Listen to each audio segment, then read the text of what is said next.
Good morning and afternoon to all, and welcome to the second forum of female ministers and deputy ministers of agriculture and other high-level officials of the Americas, organized by the Inter-American Institute for Cooperation in Agriculture. In this opportunity, the topic is very relevant and important, and especially because of what we are living nowadays, which is the new frontier of knowledge and the importance of the role of women in science. I am Patricia, and I would like to highlight the activism of ICA, particularly of women in rural areas, and the importance of having such a high panel as the one we have today in this forum, and that includes high interaction of scientists and developers of public policies. Now, I'm going to leave you with Laura Suazo, Secretary of Agriculture and Livestock of Honduras, who will be giving us our welcome remarks. Thank you. You need to turn on your microphone, Laura, please. Good morning. Thank you very much for this very important event. Now, I am going to give a few opening remarks on behalf of the Excellency President of the Republic of Honduras, Xiomara Castro. I would like to share my screen.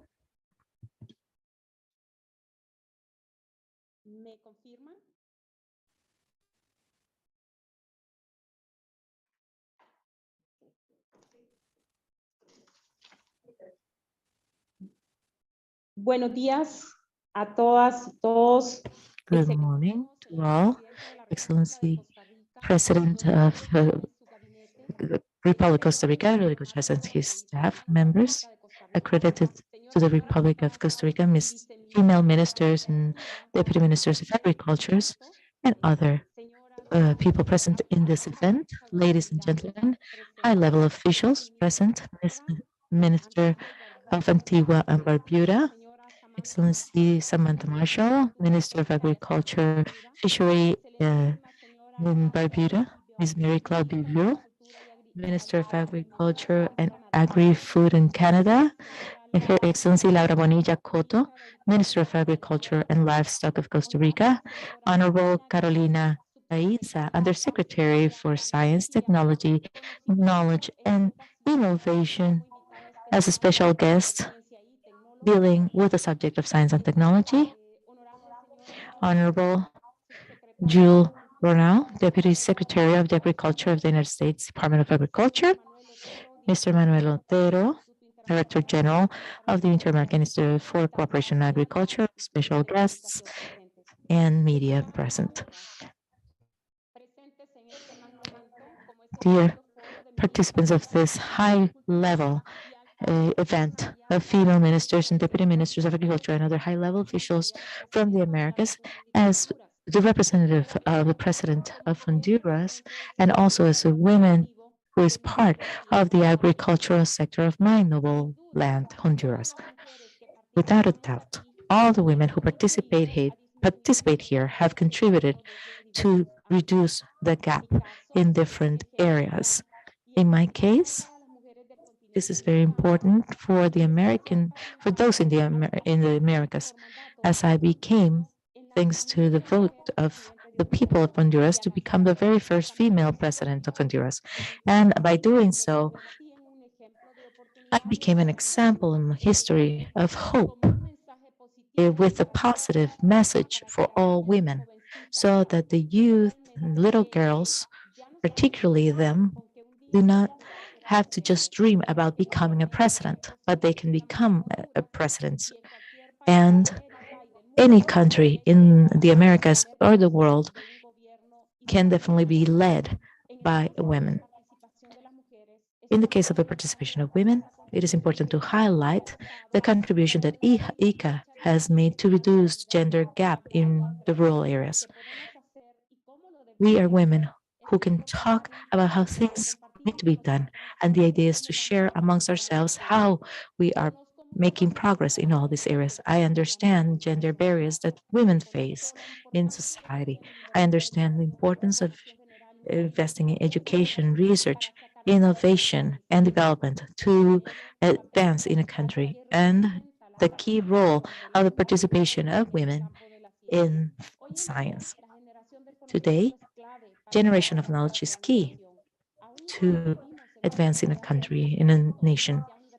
Even though we have information available via the World Wide Web and by the majors in the different universities, and even when there is availability of education, stereotypes, gender-based stereotypes do not allow women to move forward in science. So governments need to promote the better participation of women in areas where the presence of women has been seen, especially in science and technology.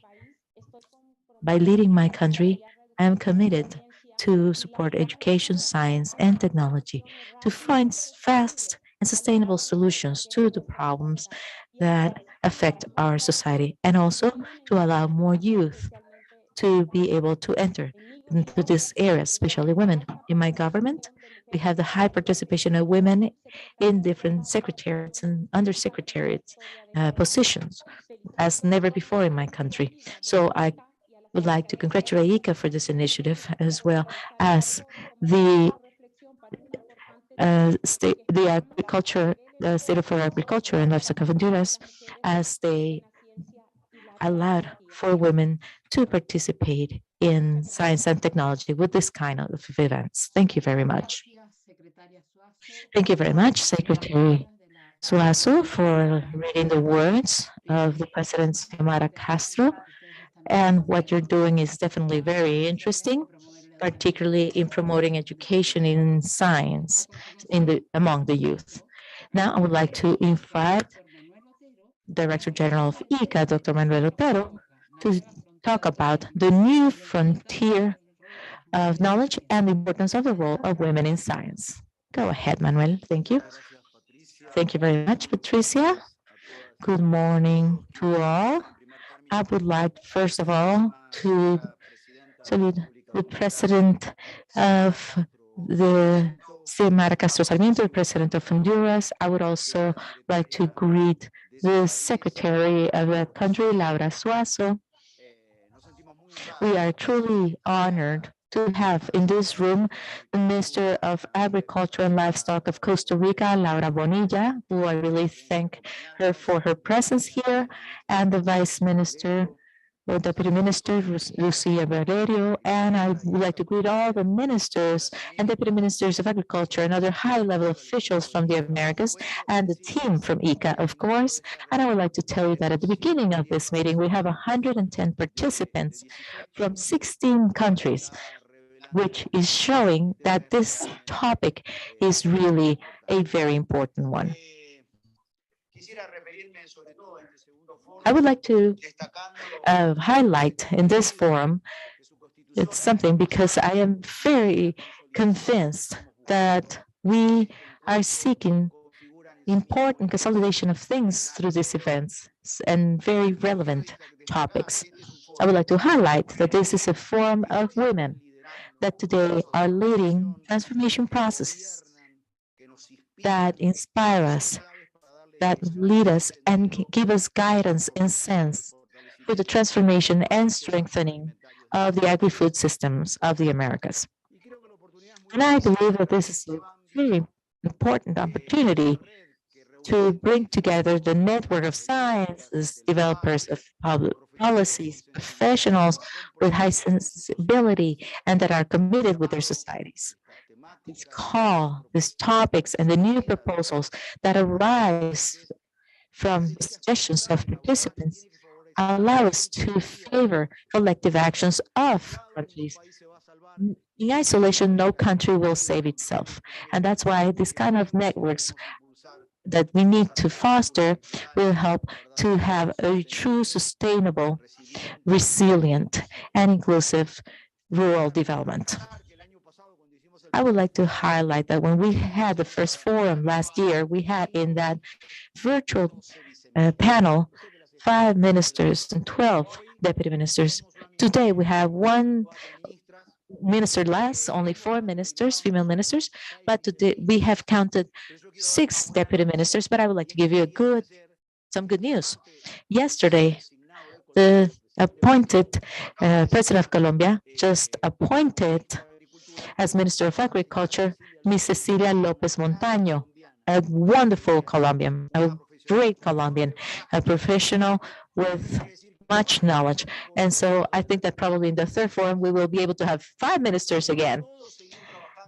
But to continue working on what we're saying, that we need to reduce the gap and with the right to dream, because on October 15th, we will be celebrating the Day of Rural Women. So we would like to propose, and this is just a suggestion, maybe some hemispheric training on technologies and the development of digital skills in the rural areas. This is just a suggestion again, and you are ICA's the ones who tell us what we want to do. But if you want this, we will definitely like to organize it. As I was thinking about what to say in this forum of high qualified female women or female ministers, we can say that the countries during the 2021 interministerial forum asked for this forum to be created. So we need to reinforce and prioritize the relevance and the contributions of rural women, particularly because we have to promote and develop policies that reduce the gaps and gender differences so that all these policies can favor the participation and the inclusion of women in the Sustainable Rural Development Agenda under terms of equality. In last year's female ministers and deputy ministers that we held last year, during the worst time of the COVID-19 pandemic, we summarized a number of ideas that we have gathered from previous meetings with women from the rural areas, because we want to develop solid public policies that are gender focused so that these policies can actually favor women, particularly those who work in rural areas and live there too. ICA will support this mandate by supporting institutional development and trying to and gearing all the different ideas for training, for the creation of opportunities, for the empowerment of women, among others, to be able to attain this equal inclusion of women. In today's forum, I would like to thank the words of the President of Honduras, and we see also the presence of ministers, deputy ministers, and secretaries and undersecretaries, so that we can act in terms of research and technological innovations as key elements for agricultural and livestock production, development, and improvement, among other things. And so we are faced before the new frontier of knowledge. We have huge opportunities, but we also have production gaps for the main production chains of 10 to 1. And sometimes women are left behind because they don't have access to credit, they don't have access to new technologies. And that's the debt we have. And as Director General of ICA and on behalf of all our staff, we are committed to working on that. I do not want to tell you much or that all the statistics that we know about, and we are aware of what is the situation of the 58 million of women who live in the rural areas in the Americas, in Latin America and the Caribbean, and that are responsible, just like men, of the production of food. In some cases, this responsibility is even greater on the shoulder of women than on men.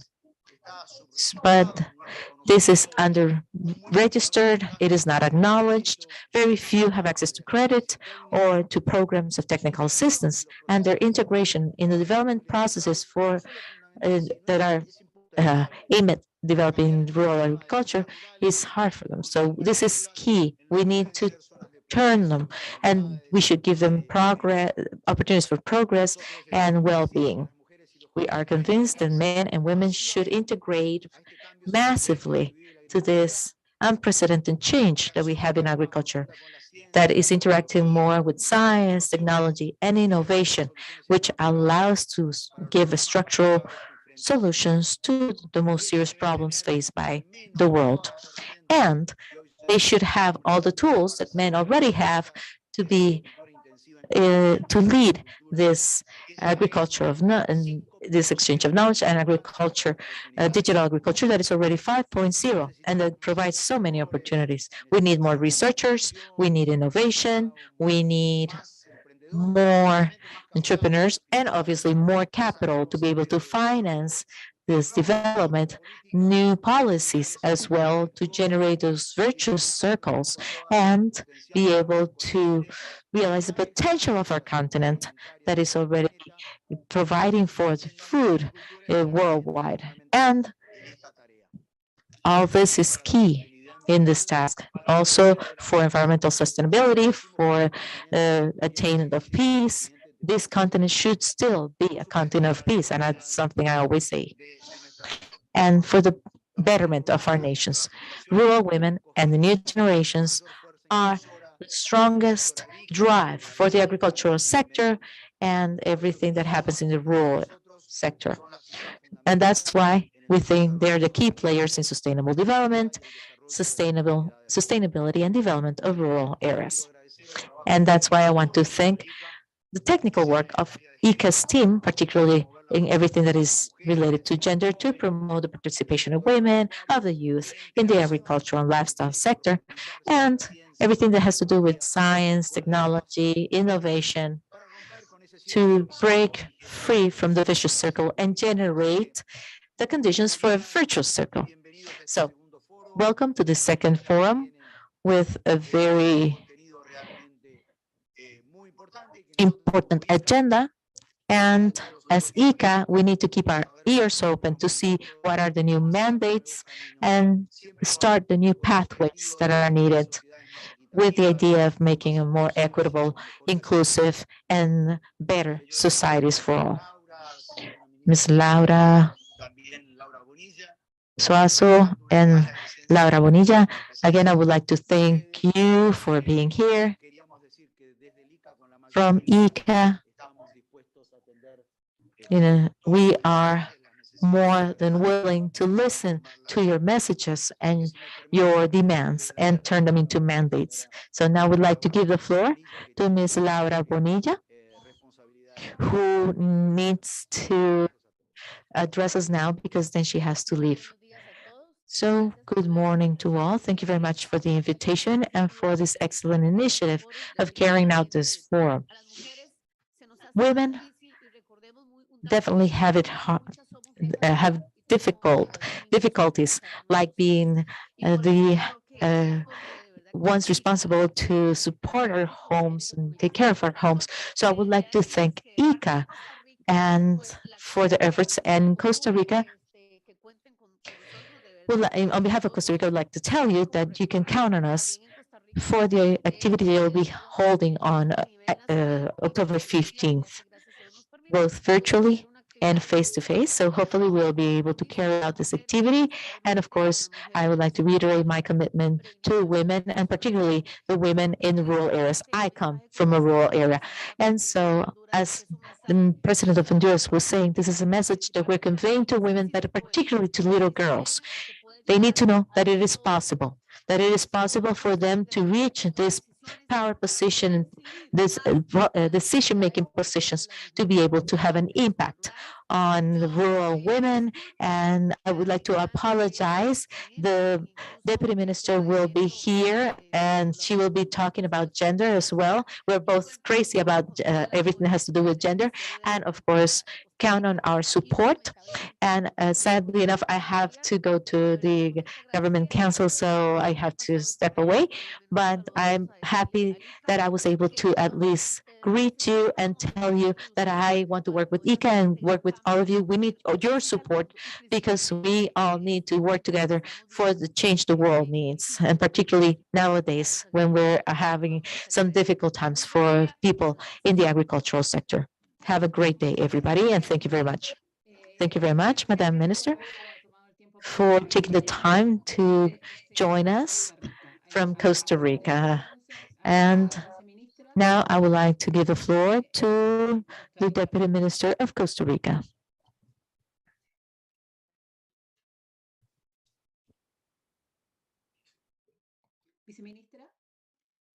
Buenos días. Estoy dando nada más un momento para que la Good morning. I'm just giving a moment so that the minister can step out of the room. Thank you. Just let me tell you in the meantime that this is an event that is being broadcasted through the social network Vika and is being seen not only in the Americas, but also by many other countries, even Europe, because of the relevance of the topic that we're dealing with today, as well as the very high level of the officials present here. So now I'll give the floor to the Vice Minister or Deputy Minister of Costa Rica. Welcome. Hello, everybody. Good morning. As the minister was saying, I'm very pleased to be here, and I'm very happy to be able to participate in this very important event for our countries, and particularly for all the women who are in all of our countries. The interpreter is not hearing the floor. I apologize, the interpreter lost the audio.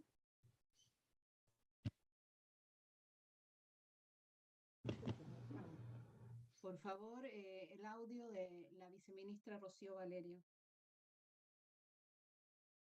Igual.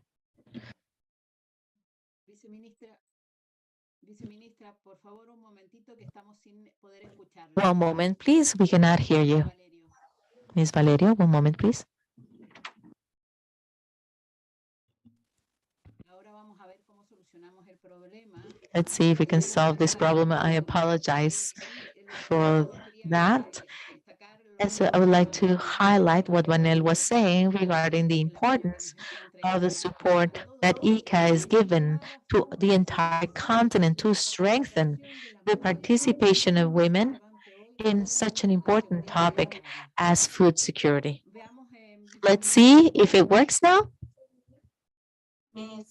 Can you hear me now? Yes, we can hear you now. Thank you very much.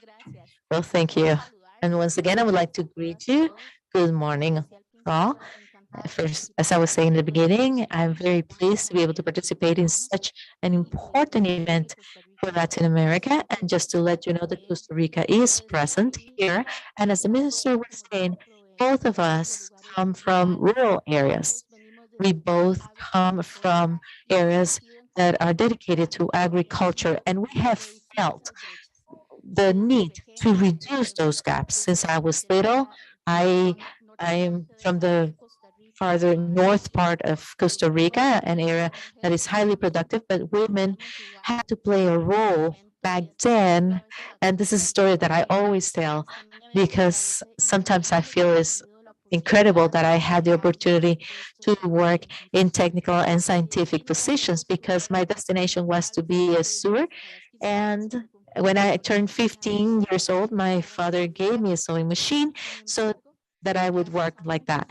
But thanks to the efforts of my family, I had the opportunity to go and move to the capital city to educate myself and start working in the agricultural production sector, which is something that I really like. And this was several years ago. But there's still women in the rural areas that have exactly those roles.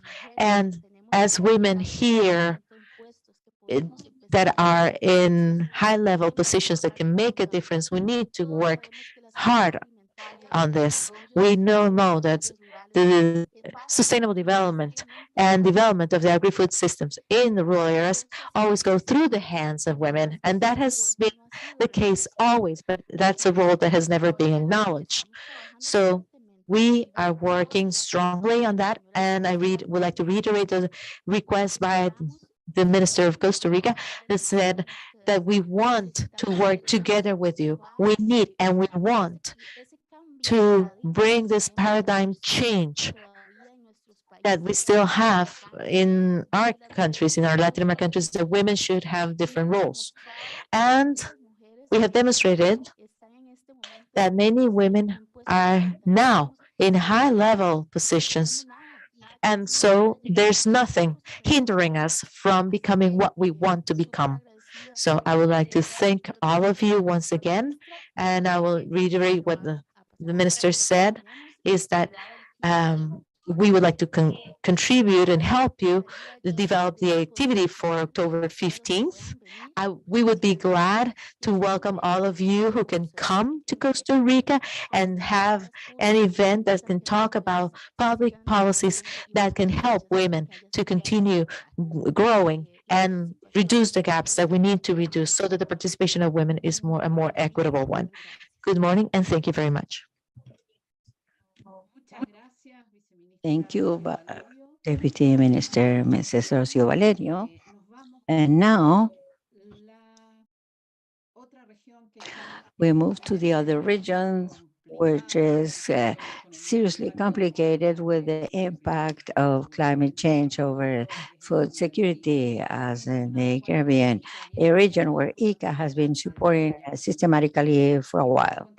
I invite Mrs. Samantha Marshall, Minister of Agriculture, Fisheries, and Matters from Antigua and Barbuda.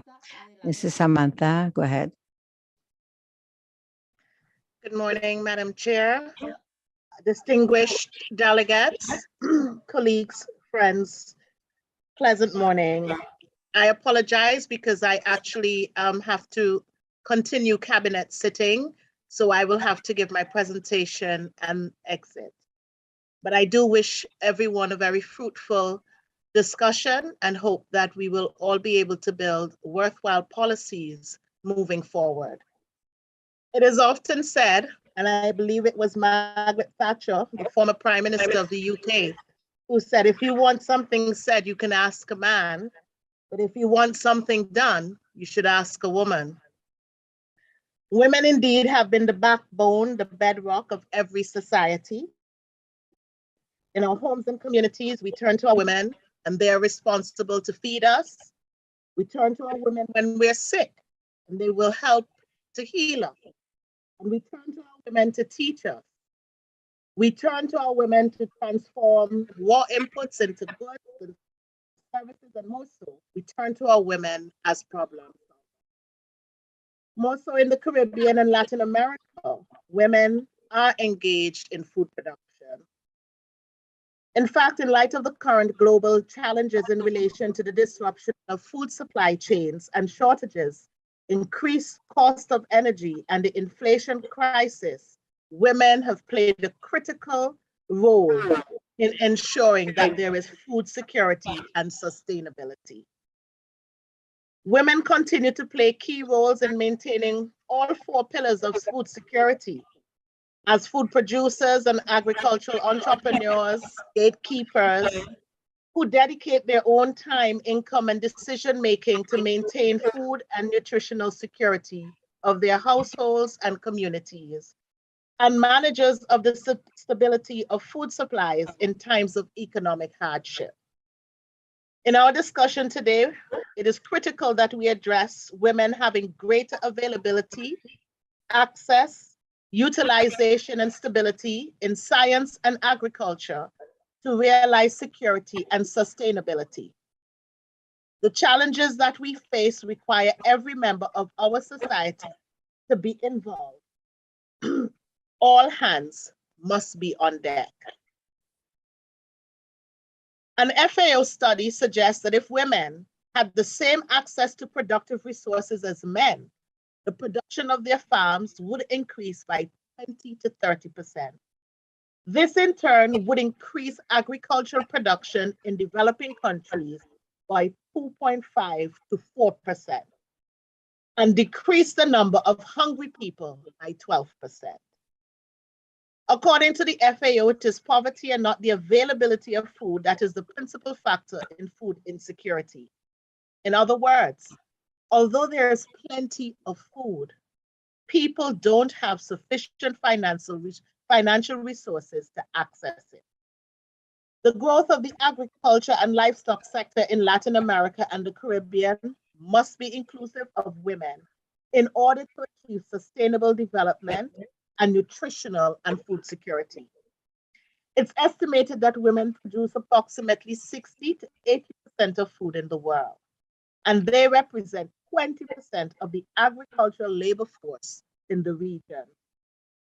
Furthermore, they produce, process, and prepare the majority of available foods, and thus key with the respect to food security in families and communities.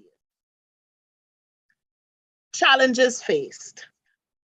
Challenges faced in a nutshell relate to archaic biases towards women, such as access to credit, sexual harassment and microaggressions, the lack of sufficient representation, disparities in pay and support, and few opportunities of empowerment for our women. Here in Antigua and Barbuda, our government has tried to, by virtue of policy, eliminate or reduce some of those challenges.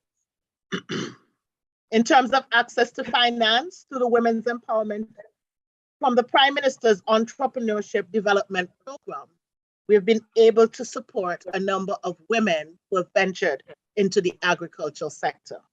In fact, we have targeted women specifically to be empowered under the Entrepreneurial Development Program. Scholarship grants through various schemes to assist our women in being able to have the opportunity to expand their academic knowledge and to become professionals within the agricultural sector.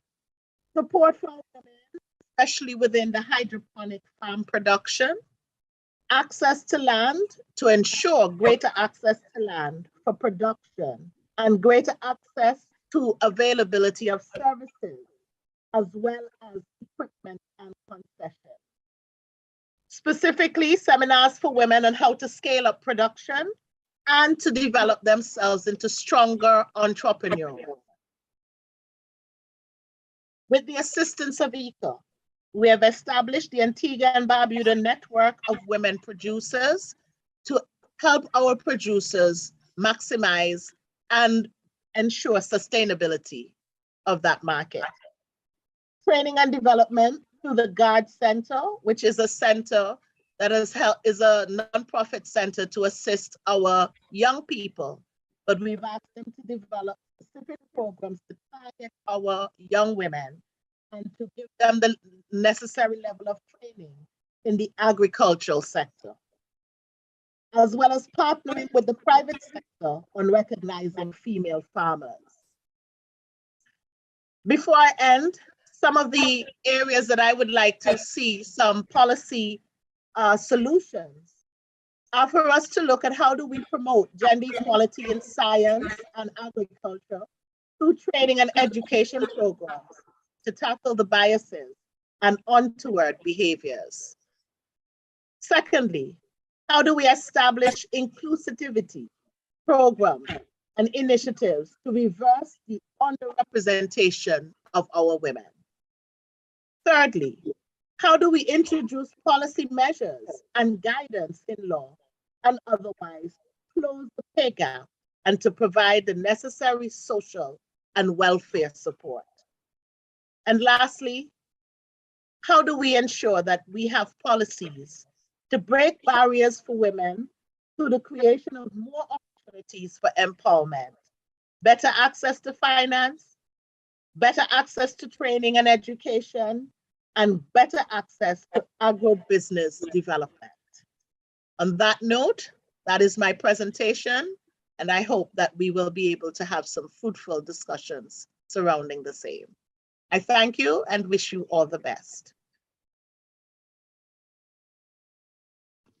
Muchísimas gracias.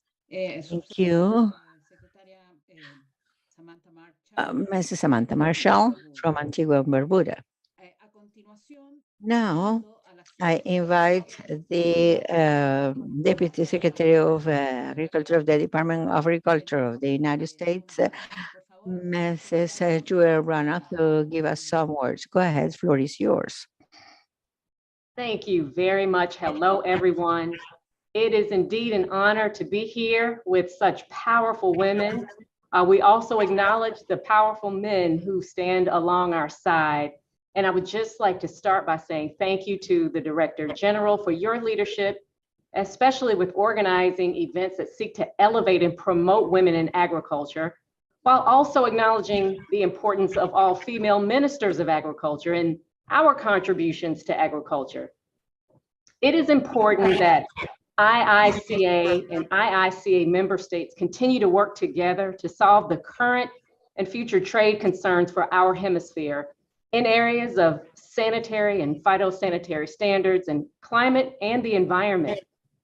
The United States has a long-standing commitment to social, economic, and environmental sustainability that we must collectively work together to address in our challenges of producing and providing safe, affordable, accessible food to a growing world population. And I've had the opportunity to serve as USDA Deputy Secretary alongside other great women USDA Deputy Secretaries. And the women who came before me set outstanding examples of effective and forward-thinking leadership. And I'm grateful for the legacies they established and the wisdom that they've shared with me. But each leader is meant for the time that that leader is called to serve. And now serving as a Black woman, a woman of color in this position, especially now, comes with its own challenges, but also its own opportunities. And I am grateful to have been called to serve as deputy at USDA with new windows opening and a focus on advancing gender and racial equity. And USDA under the Biden-Harris administration is working to support women from all sectors of agriculture, from farmers and ranchers to the scientists who will carry out critical research for decision-making. All of this is very important. However, many challenges remain for women in agriculture, both in the US and around the world. This is something that we all know and we deal with every day. And those of us in USDA will continue to do everything we can to help women overcome these challenges. Here at USDA since February, Equity Leads and Gender Action Plan working groups have developed a collective vision for gender equity and equality at USDA. We've worked very hard to develop a draft plan that is in alignment with the President's Executive Order 14020 and the White House National Gender Strategy on Equity and Equality that focuses on both our programmatic work and our internal efforts at USDA integrated into our overall equity and diversity, equity, inclusion, and accessibility work that we're doing at USDA. Our plan shares the goals that we'll be working towards with staff across USDA and partners like you to advance our commitment to gender equity. And just a few of the goals I'd like to share with you. One, we're working hard across USDA to support women-owned business in agriculture and forestry. This specific goal will help USDA establish a women-owned business network that will expand women-owned businesses and cooperatives' access to USDA grants, loans, and loan guarantee financing programs, and will meet USDA's small and disadvantaged business procurement goals. As a second goal, we're working to support the safety of women in agriculture and forestry by implementing housing safety, combating human trafficking, reducing sexual harassment and sexual assault in the workplace, and ensuring maternal and gender-based safety in research and science. As a third goal, we're working to improve and promote access to nutrition assistance by investing in activities to increase WIC participation, providing more women access to nutritious food during pregnancy, while their infants and children have a good healthy foundation to thrive. And moreover, USDA will address administrative barriers to the SNAP program through our efforts to modernize and streamline the enrollment process. And as a fourth goal, we're working to increase and promote women participation in STEM fields, which aids to expand opportunities for women, girls, and the LGBTQ+ individuals to participate in 4-H and STEM programs and training. We all know that women in agriculture help pave the way for a better future. And as leaders, it is our responsibility to make sure the next generation of women are educated, encouraged, and empowered.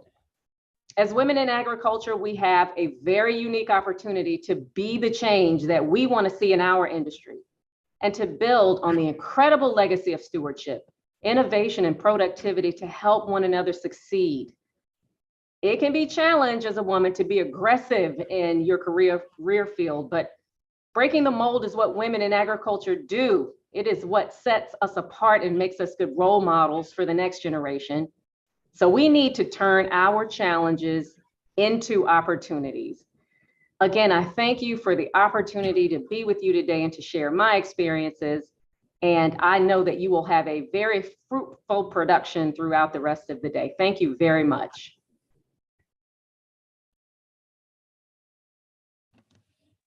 Muchísimas gracias, subsecretaria. Thank you, Deputy Secretary Joel Burrow from the United States. It's interesting to see how each country we have been able to listen so far is progressing in taking measures to include women and to empower women at the rural level, as well as agri-food level. Now I'm going to leave you with Dr. Joyce Irene Boyce, General Director of the Subdivision of Science and Technology of Agriculture from Canada, Region of the Prairies in Canada.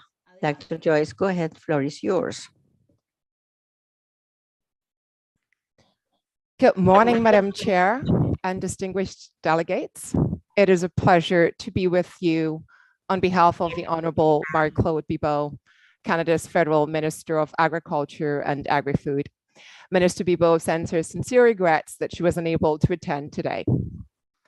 This conference is a unique opportunity to share knowledge on the role that women play in transforming agriculture and rural communities.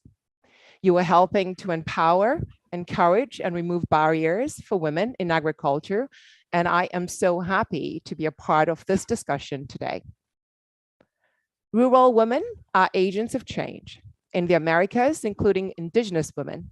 And I would like to acknowledge that I am speaking to you today from the unceded territory of the Syilx Okanagan peoples in Summerland, British Columbia.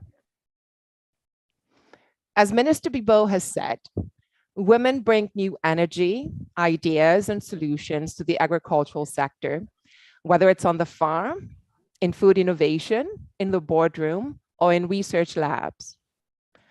I would like to share with you a brief overview of the role women play in Canadian agriculture, and then tell you about some of the programs that the Government of Canada has developed to help women participate fully in the science, technology, and operations of the agricultural sector.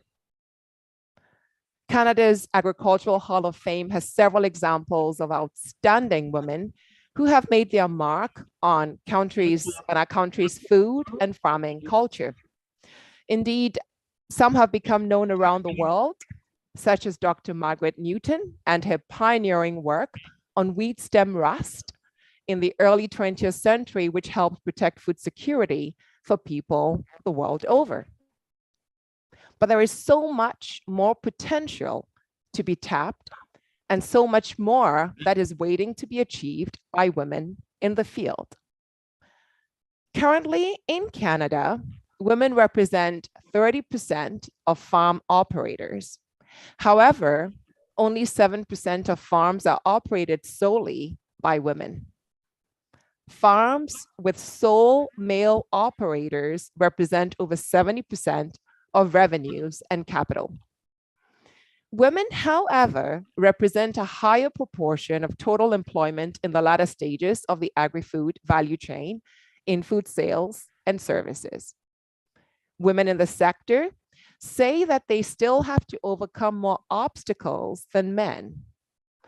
Through roundtable discussions hosted by Minister Bibeau, they identified several barriers, including access to capital and financial resources, balancing work and family responsibilities, including childcare, access to networking and mentorship opportunities, and a lack of training and capacity building opportunities.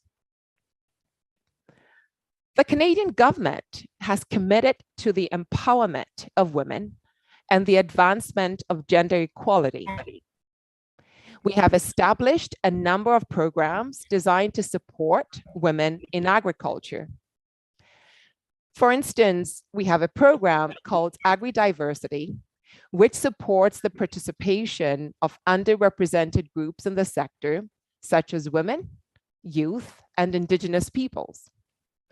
We were glad to see that the Native Women's Association of Canada was able to use agri-diversity funding to help empower Métis, Inuit, and First Nations peoples to create business opportunities through traditional food and medicine. There is also Farm Credit Canada's Women's Entrepreneur Program, which supports women entrepreneurs by providing the capital they need to grow their business, along with the meaningful skill development opportunities they are seeking. As part of this program, the Women Entrepreneur Loan has already helped more than 2,500 women turn their ambitions into reality. We are also working to ensure parents across Canada can access high quality, affordable childcare. Also, as a woman and a science professional at Agriculture and Agri-Food Canada, I am delighted that the department has a Women in Science, Technology, Engineering, and Mathematics network, which promotes an inclusive, welcoming work environment for women.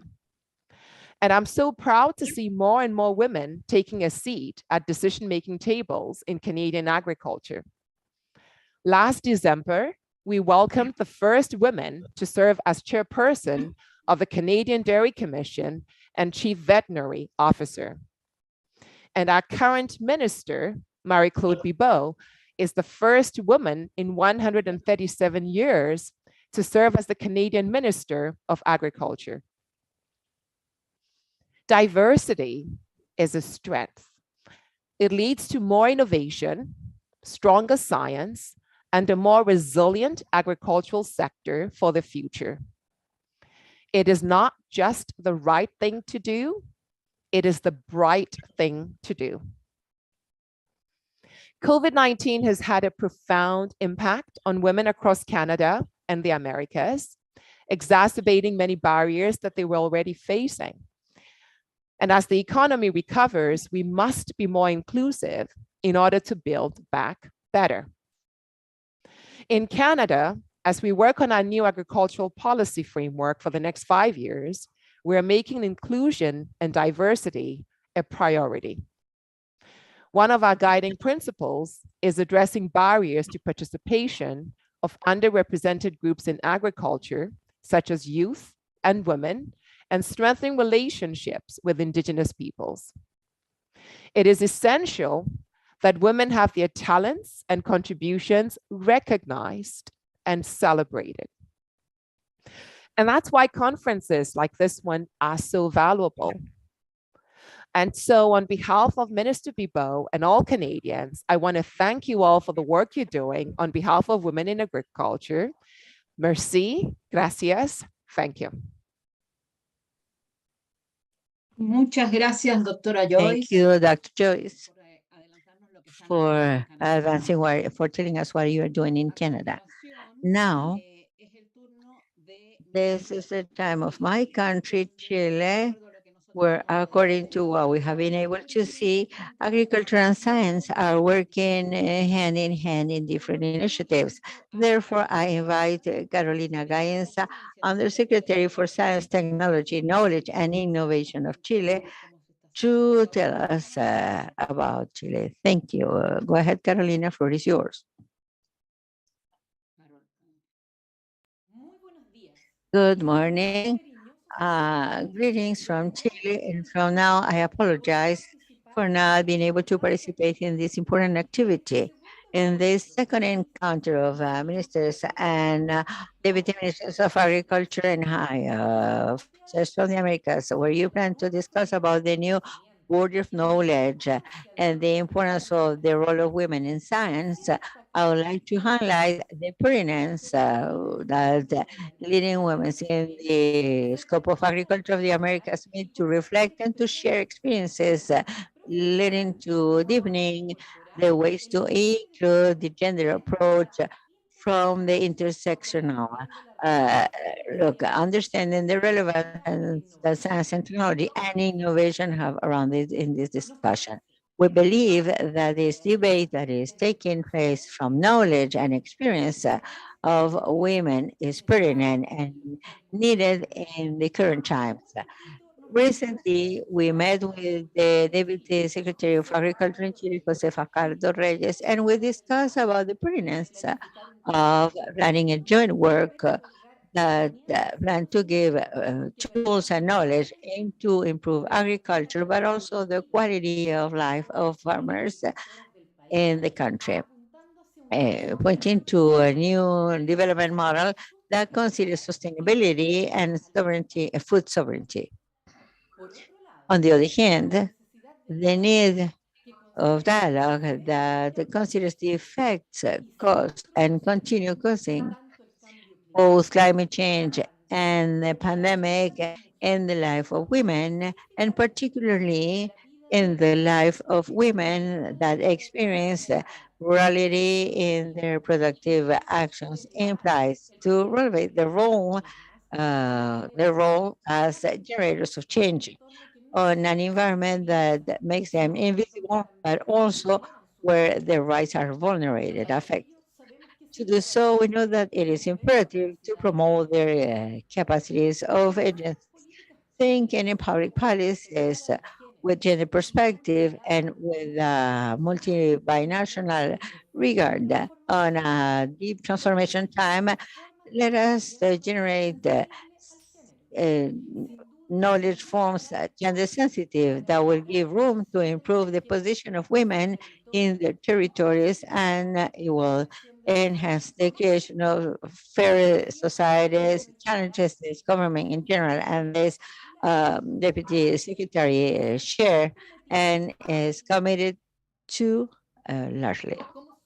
As Deputy Secretary of Science, Technology, Knowledge, and Innovation, we know the importance of making visible all women and the need to democratize the spaces of power for them to deploy their leadership according to their context and experiences. Therefore, I believe that this has a dual recognition in this regard. This space may be considered from solidarity into remove barriers for rural women to have a full development. I hope you will have a nice journey, quite fruitful and productive, and I hope to be with you in another time. See you later. Thank you for Carolina's guidance words. So far, we have been able to see the importance of knowledge for the progress of women inclusion. And within this knowledge, science is vital to help, because it will be through science where women can be empowered and be included and recognized. Women have been given little steps, but to the extent we can have public policies that consider this science and this acknowledgement, we could continue progressing. Now, let's go back to another Caribbean country. We have Dominica, represented by Dr. Kira Paul, Permanent Secretary of the Ministry of Economy, Blue and Green Agriculture and National Food Security from Dominica. Dr. Paul, floor is yours. Go ahead. Thank you very much. Thank you for inviting Dominica to participate in this dialogue. We are very elated, and on behalf of the Honorable Fidel Grant, our Minister for Blue and Green Economy, Agriculture, and National Food Security, I extend warm greetings to ICA and all of us here. The portfolio of the Blue and Green Economy was added to the nomenclature of the ministry in 2019. This first time ever portfolio was meant to ensure that the country executes a series of development interventions over the next few years as a demonstration of our commitment to make Dominica dynamic and to become the first climate resilient country in the world. As part of the government's climate resilience and sustainable vision, built upon the principle of greening our development interventions, government formulated its National Resilience Development Strategy and its Climate Resilience and Recovery Plan, which both have time horizons of 2030 and outlines 43 national objectives and 20 climate resilience targets. To complete these efforts, we have focused on ensuring coherence across our policies and our programs and projects. We've developed a series of strategies and policies to include the National Agriculture Policy for the first time in decades, a Blue Economy Roadmap or National Forest Policy, a National Energy Policy, a National Digital Transformation Strategy. And we are currently working on our Social Protection Policy and Strategy, and an MSME policy and strategic plan that we believe will support women in informal employment and will allow the policy space to maximize the impact of women in science and technology. Specifically relating to the blue and green economy, we aim to build resilience of our agro-biodiversity and agricultural production systems for more productive and sustainable agriculture, facilitate the development and enhancement of agribusinesses and value chains through technology, innovation, and entrepreneurship, and consistently supply the nation with food that is safe and nutritious. Of course, we recognize that the development of our blue and green economy must leverage science and technology to provide for women's development in these sectors that are inclusive of fisheries, agriculture, water, tourism, energy, and transport, where women are anchored and they continue to play a critical role.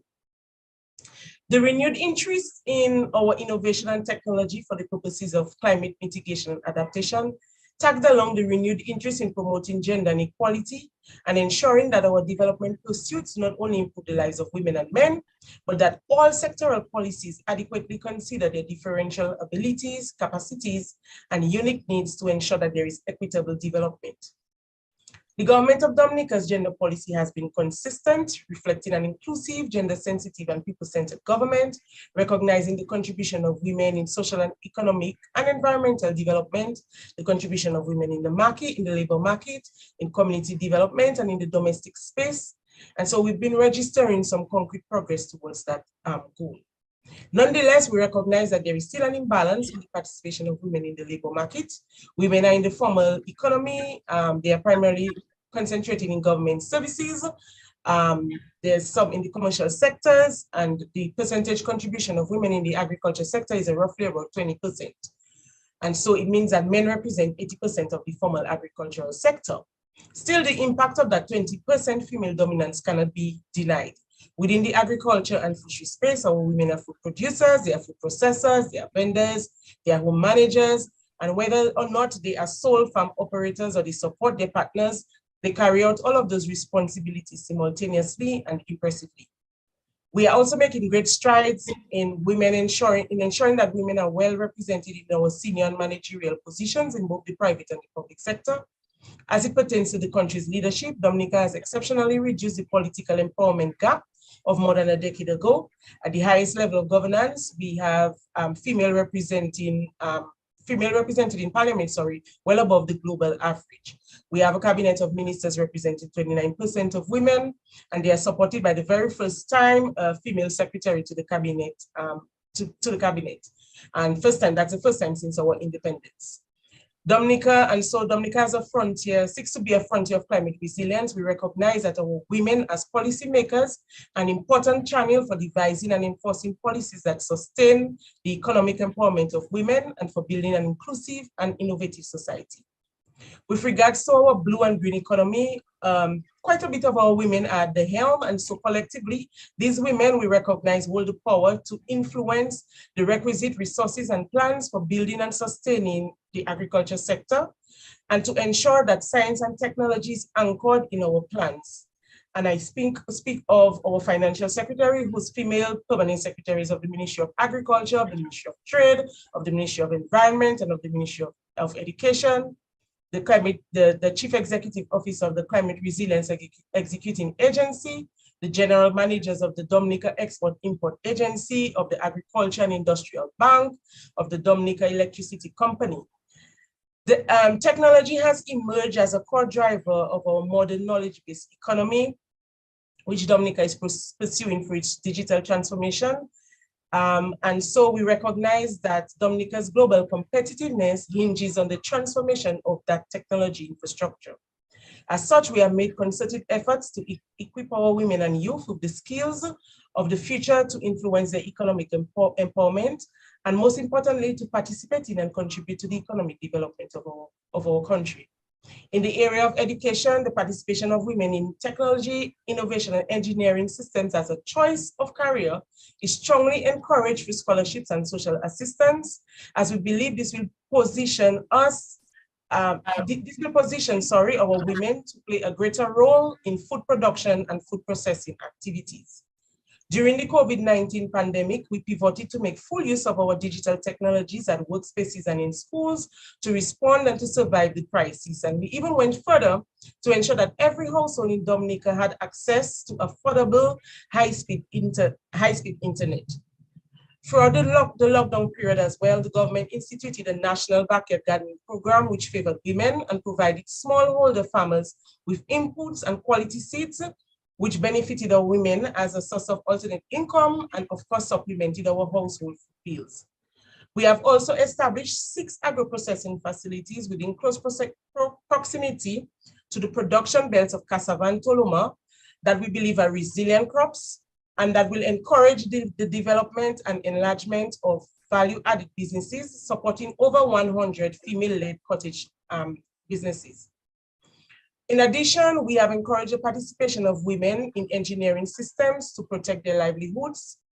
We recognize that women continue to play an important role in the economy and society, that they are powerful agents of change and that they can contribute to practical solutions. And so just recently, under an ICA regional project, we were able to undertake remedial work in at least 30 sites, where we use vetiver to address land slippage and encourage women to add value to their green businesses, for example, for the development of handicrafts. For a number of our interventions as well, we have encouraged our development partners to procure gender-friendly equipment that will facilitate the work of women and to make farm labor less labor intensive. And so we believe that the provision of gender-friendly equipment and tools to individual women and to women producer groups is meant to break and to cut the gender barrier within the agriculture production systems, to enhance their productivity through improved access to capital and capital assets, to support gender equality in the technology sector, and to stimulate the further adoption of climate-smart adaptive technologies. And so the above references I have given are good gender-sensitive country practices that embrace the importance of gender-sensitive policy and program across sectors, that embraces institutional building and multi-stakeholder partnerships with opportunities to scale up and scale across for the benefit of our agriculture sector and its constituents. These are even more important for scaling up early agriculture responses to disease outbreaks, to food security crises that are primarily driven by natural disasters, economic shocks, or even public health threats. And so I want to conclude by reaffirming that the government of Dominica, through the Ministry of Blue and Green Economy, Agriculture, National Food Security, has a clear pathway for frontiering women's involvement and leadership in science and innovation as part of our recently pronounced $700 million contribution of agriculture to the economy by 2030. We remain committed to applying evidence-based and participatory approaches by carrying out regular gender disaggregated monitoring and evaluation. We recently ingrained a formal process of making clear financial and resource commitments through gender responsive budgeting. And we continue to prioritize women's access to education, capacity enhancement, entrepreneurial development opportunities in fields that women did not traditionally lead. And we continue to encourage better access to financing, and of course, to improve our institutions that support women and the infrastructure that supports their production and value-added processing activities. I want to thank ICA for organizing this dialogue and for again inviting Dominica to participate and to facilitate the exchanges amongst our countries. Thank you. Muchísimas gracias, doctora Paul. Es interesante Thank you ver very much, Dr. Paul. It is amazing to see how you've been advancing in practices and policies for the benefit of the agricultural sector and for the inclusion of female producers as well. Oh, I wanted to tell you that this forum and its high-level officials have made more than 140 people to become interested in being linked via the social networks. And I would like to invite Ms. Fernanda Maldonado, General Director of the Secretariat of Livestock Agriculture and Fishery of Uruguay. Dr. Maldonado, the floor is yours.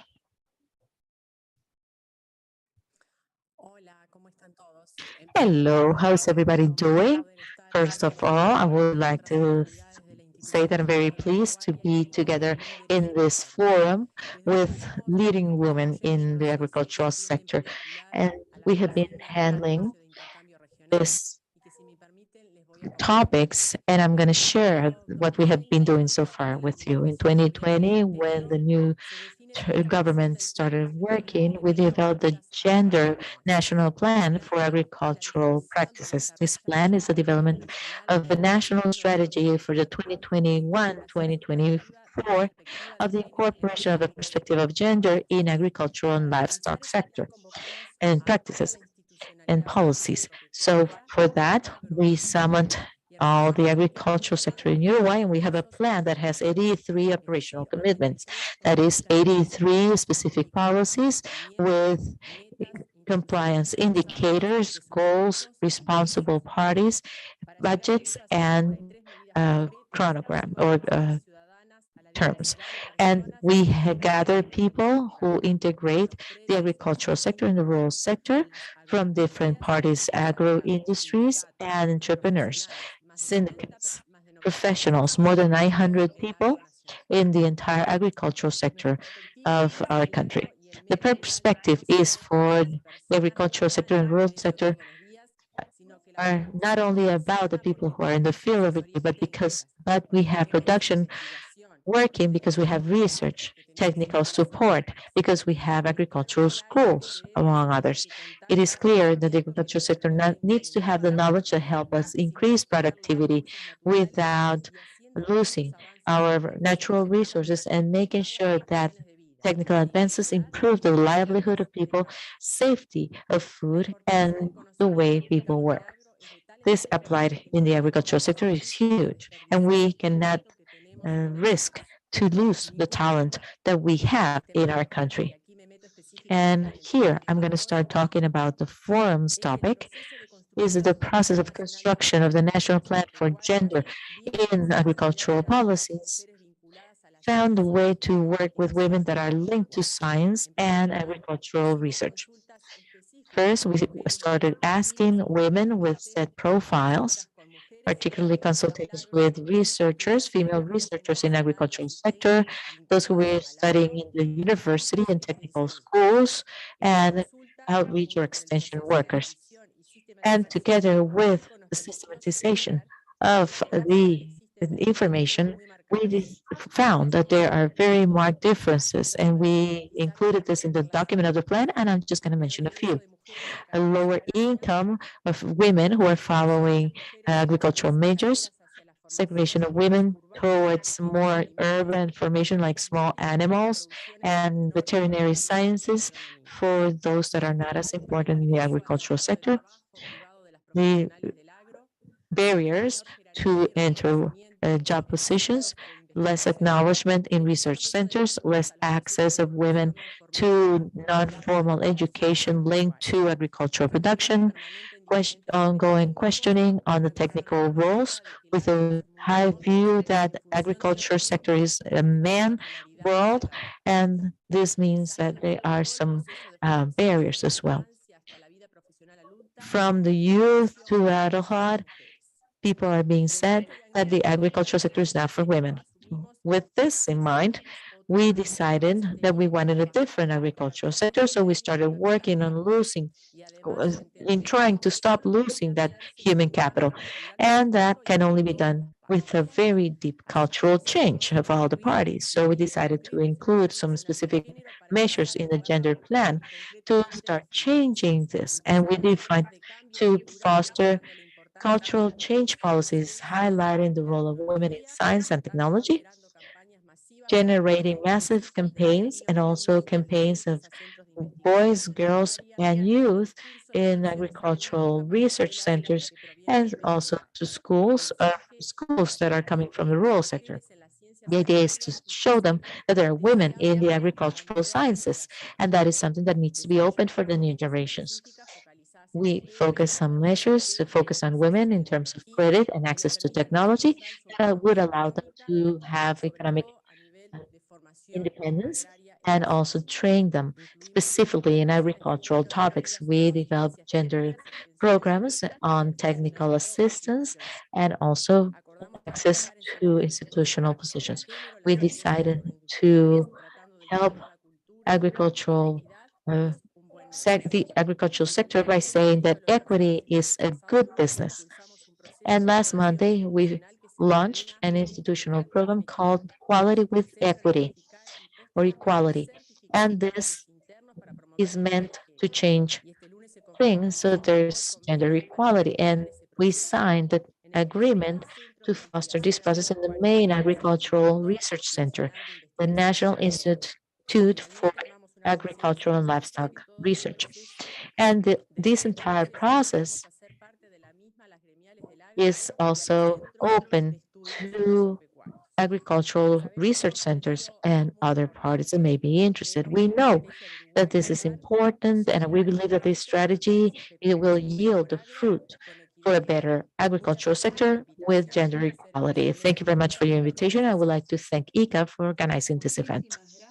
Well, thank you very much, Dr. Maldonado, for giving us a perspective of what is going on in Uruguay. And now to conclude with the segment of ministers, deputy ministers, and high-level officials, we would like to ask Ms. Laura Suazo, Secretary for Agriculture and Livestock of Honduras. Well, thank you much. Before rendering this brief message, I would like to thank Dr. Manuel Otero for this initiative, for this second international forum, which is such an important event for ministers, deputy ministers, secretaries, and undersecretaries. That is to say, all the women who are involved in government and in public policy making to be able to share what we've been doing. The forum that is called the New Frontier of Knowledge and the Importance of the Role of Women in Science makes me think and share with you that we are living the era of knowledge, accelerated knowledge, virtual knowledge, universal knowledge, with better access via the World Wide Web like never before in human history.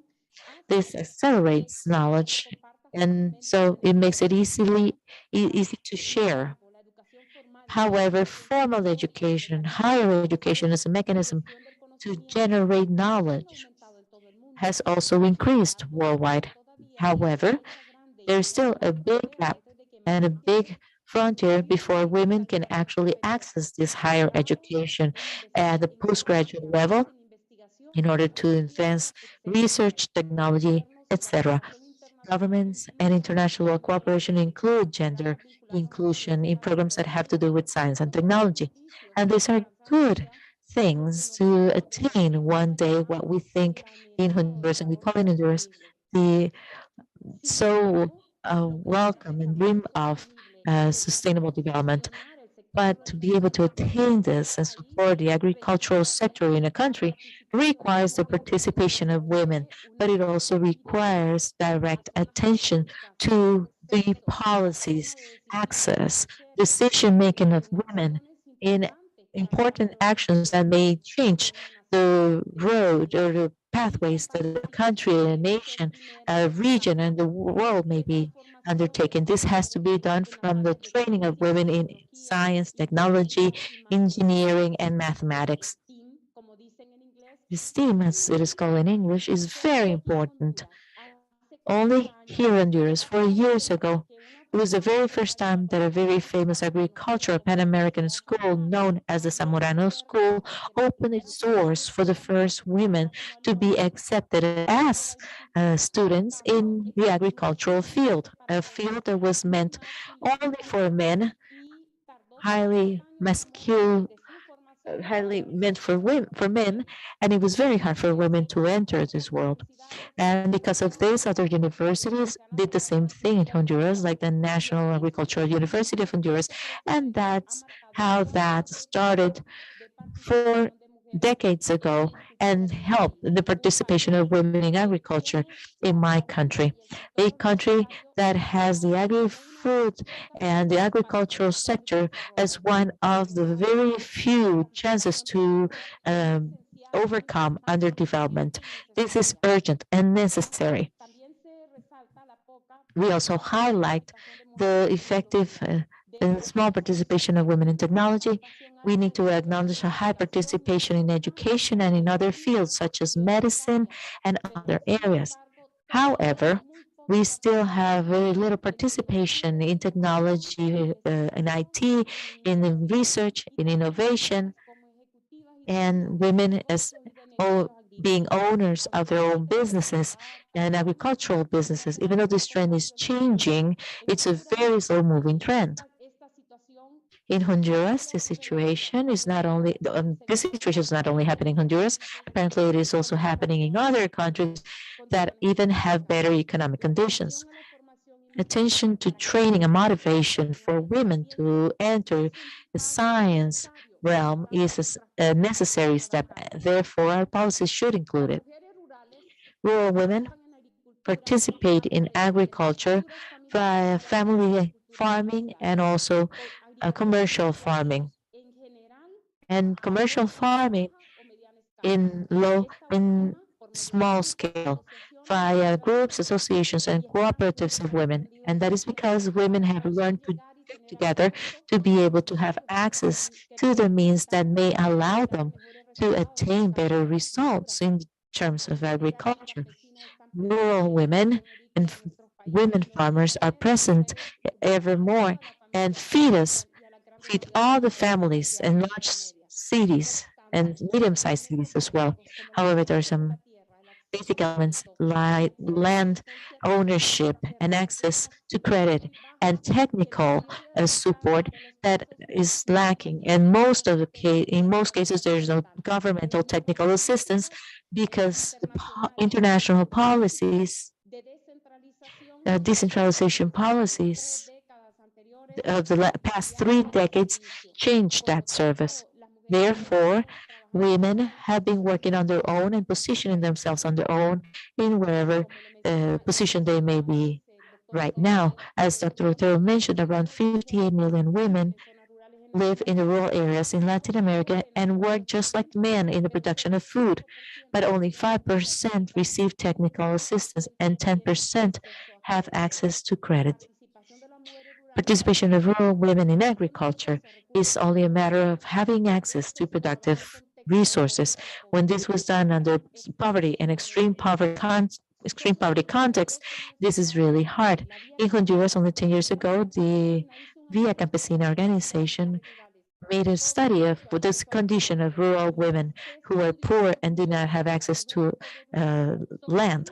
So this group is the group that has been excluded the most and have a limited of their rights, economic rights, and they are citizens of a country, and their participation in activities with our community or regional organizations as due to lack of access to credit and technical assistance definitely poses many limitations because their access is very limited in terms of microcredits. The situation of little or no access to productive things are very limited to women, and so we cannot neglect this anymore. In my country, where most people live in situation of poverty, and 1.3 million that have 1.9 income, $1.9 income, access to land becomes very important, but it's also very important for rural women and urban women to start studying majors that have to do with science and the economy, and they have learned and can learn how to manage their own income. And we need more women participating in science, economy, and politics to have equal access and fair access in this deteriorated society in which we live nowadays. So now more women obtain a land deed, but imagine the legal barriers that they face, that they or have been facing for several years. They couldn't inherit land, for example. We overcame these legal barriers, but in a recent study in Honduras carried out by OFAM, estimated that from 2010 to 2021, only 30% of land deeds that were granted nationally were granted to women, and they didn't have access to financial resources. The situation is very complex. Even though we have a large number of regulations and laws that promote the participation of rural women in the agriculture, women still in Honduras do not have access to funds at low interest rates. About 6 weeks ago, we have a meeting with the National Bank for Agricultural Development. For the very first time, once the president reactivated this bank that had been stalled for 5 years, for the very first time, 40 million lempiras were given or separated for women in so that they can have a rate of 2.5% annual rate in interest rate. And they can have access then to these credits because they don't know and they cannot believe it is available because they are used to not having access. So in the cooperative sector, the greater participation of women, but this topic is very, very important. And as leaders of the agri-food sector in our countries, we cannot neglect the cultural stigmas that exist, that women who work in agriculture should not get income for their homemaking chores or for their agricultural work, and they're still considered employees. And so we have much work to do.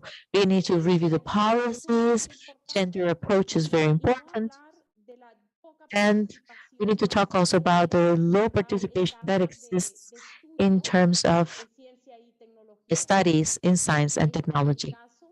In my case, in particular case, it was necessary for the President Xiomara Castro to become the first women president, and for me to become the first women minister of agriculture in the history of Honduras. And these are messages that are very important. We urge and invite other countries to give women the chance to participate in these fields, because not only we are prepared, but we also are highly committed under the principles of equity and more transparency, among others. And since we don't have as many women participating in these areas, this is being lost. We know the gender, and in this case, women influence scientific research, but there's very little participation also in those fields. Because of historical, cultural, and political reasons, women are still not seen, or we are not being represented as creators of scientific knowledge. And this is something that we need to talk in this type of forum. We need to change that as well. Finally, I would like to highlight that most jobs, we know that almost 90% of the jobs will require careers related to science, technology, engineering, and mathematics. This is being said by different studies from different organizations. And this is a call for women to choose majors of this sort, and for us to allow more girls, youth, and women to study majors related to science and technology and research in the field. We need to open opportunities in this field, and we need public policy so that other women can create, can believe, and support more women to enter these areas in society. The gap in knowledge still exists. There are many roles that are expected from women, and then we need to give mass to the countries to participating in science, technology, and agriculture and livestock, but we also need to make an influence the policies in economy. We need to learn how to handle our finances and make economic decisions. In the Secretariat of Agriculture and in this country, we are drafting the new state policy for the agri-food system and the rural development for the forthcoming years. And this is being done with a participatory consultation with 55 items in which we will focus and make sure that the participation of women is an effective one. And for this impact to overcome what has happened so far in terms of access to science, jobs, and businesses, and to have a whole life so that women and their families can live with more dignity and equity. I will finish by sharing with all my colleagues that as Minister of Agriculture and Livestock of Honduras, and as a woman, I ratify my commitment to work and move forward in food security and sovereignty for us to open more export opportunities, but also work on a daily basis for more girls, young females, and women to enter majors of science, technology, mathematics, and engineering related to agriculture and livestock, because that's the only way we will be able to transform and make the agri-food sector something that will support the economy and bring us and save us from poverty and make sure that the population lives with dignity and recover that love to the world. And thanks to ICA for supporting the state policy, and FAO also, and other organizations that are present in Honduras. We are working hard on a daily basis, and we are demonstrating that women can be ministers of agriculture. There is a position available for us there, and we hope that in the future we'll have more female ministers and deputy ministers. Thank you very much. Muchas gracias, Laura. Thank you, Laura, for the first women Minister of Agriculture. So thanks for giving us this vision about the complex situation women in this country live, as well as in a good part of countries of the region. Thanks for submitting so clearly the need to support women in productive aspects, but also to promote them and open opportunities for more women and to study science careers. You made very clear the importance of public policies in this regard in order to favor equity and progress towards food security. Okay, now we have the last part of the agenda that represents or that brings. So we're going to have in this last part truly pertinent voices in the world of science. It is a great privilege to be able to listen now. Professor Landa Schivenger, she is a professor of the chair, John L. Hens, professor of history of science and director of gender innovations in science, health and medicine, engineering and environment practical at Stanford University. She will talk about the current condition of women's role in science and contributions to the agricultural knowledge. Dr. Schivenger, you have the floor. Thank you for being with us.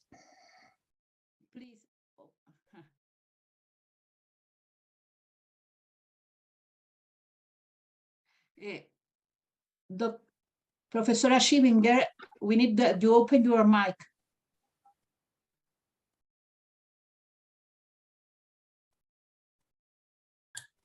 There. Now you can hear me. Yes. So it's a great pleasure to be here. I was very excited to hear the Honduran minister. Thank you very much for your talk and for the others that I've experienced this morning. This is just wonderful. So today I want to explore with you Gendered Innovations, which is a knowledge resource on gender analysis and transformations. So a little bit of background, Gendered Innovations was produced through a large international collaboration involving the European Commission, the US National Science Foundation, and of course, Stanford University.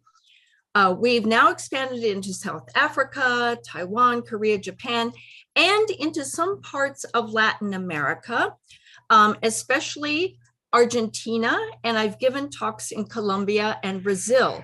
So I welcome more collaborations with you and your countries. Since 2009, we've brought together over 220 basic scientists, engineers, and gender experts in a series of workshops. And our website, which I'll show you just very quickly toward the end, has had 1.5 million unique users over 185 countries. New policies have been implemented in the European Union, Canada, and the United States. And this is what we were working with the people in Argentina with.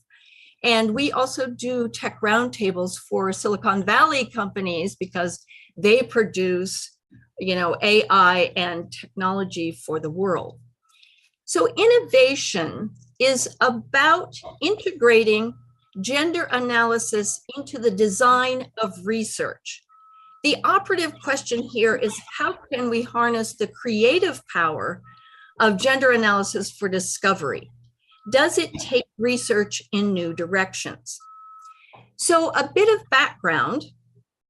Over the past several decades, governments and universities have taken 3 strategic approaches to gender equality. And I've kind of heard these approaches here today, but I want to distinguish them.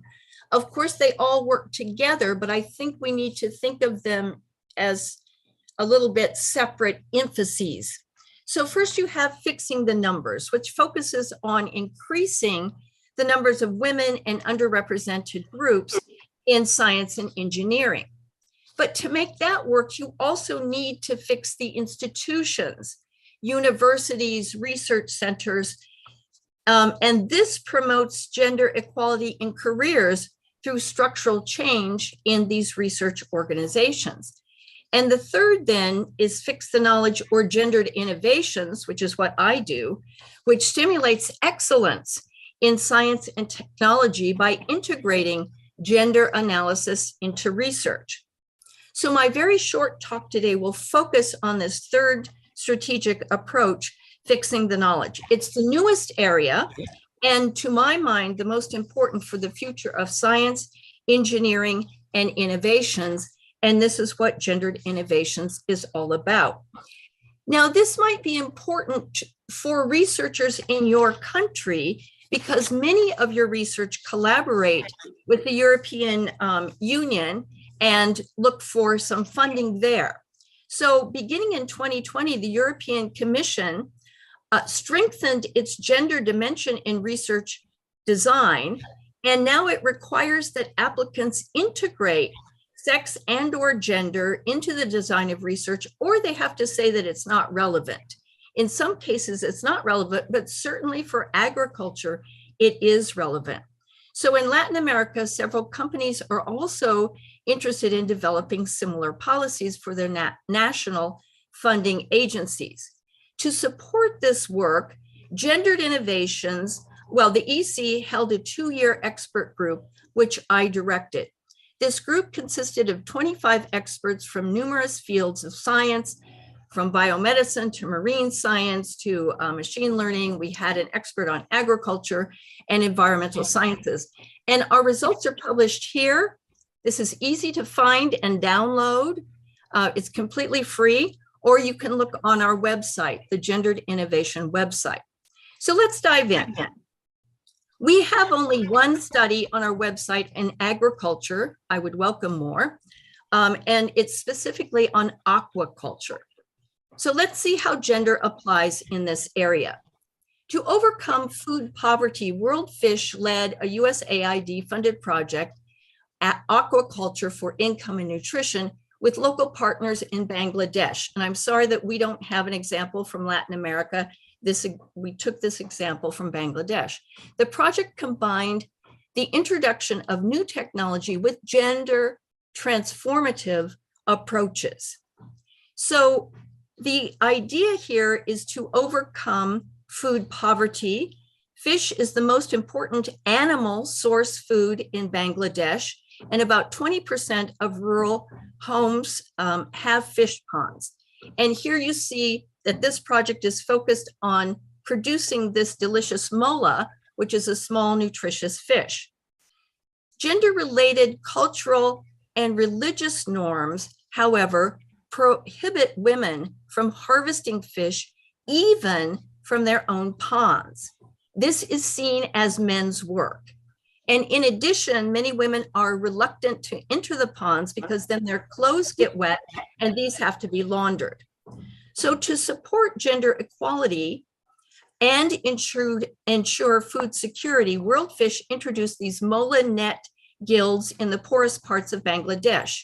The gill nets are fishing nets that are lightweight enough for women to cast from the bank into the pond without getting into the water.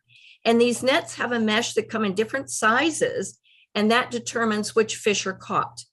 So World Fish supplied the rural women with the nets to catch only the small fish, meaning that they did not catch the larger fish in the ponds, which men control and sell. So World Fish created an 8-day training course to teach the women how to make and use these gill nets.